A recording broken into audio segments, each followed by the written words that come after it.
Breaking news મળી રહ્યા છે। ભરૂચ જિલ્લામાં મનરેગા યોજનામાં કરોડોનો કૌભાંડનો કેસ, જેમાં કોંગ્રેસ નેતા હીરા જોટવાના જામીન મંજૂર થયા છે। કોંગ્રેસ નેતા હીરા જોટવા અને પુત્ર સહિત 6 લોકોએ આરોપી છે ખોટા બિલ પાસ કરાવી કરોડોનું કૌભાંડ કર્યાનો આરોપ લાગ્યો છે।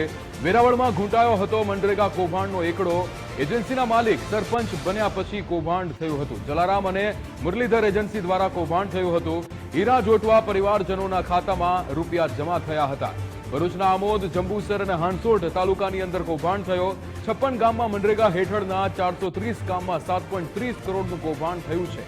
મનરેગાના કામોમાં મટીરીયલ સપ્લાય કરવાનો કોન્ટ્રાક્ટ હતો।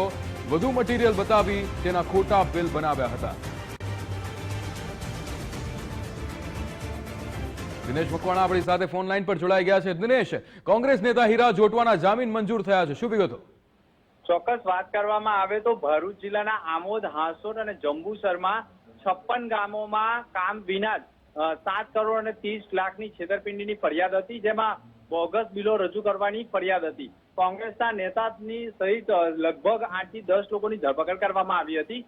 હીરા જોટવા ભરૂચની સબજેલમાં હતા અને તે દરમિયાન તેઓએ ભરૂચ કોર્ટમાં જામીન મૂક્યા હતા અને લગભગ 2 થી 3 વખત તેના જામીન રદ થયા બાદ અંતિમ વખત એટલે કે 90 દિવસ પછી તેમના જામીન મંજૂર થયા છે અને તેઓના જામીન મંજૂર થતા ક્યાંક ને ક્યાંક કોંગ્રેસીઓમાં પણ કુતૂહલ ઊભું થયું છે।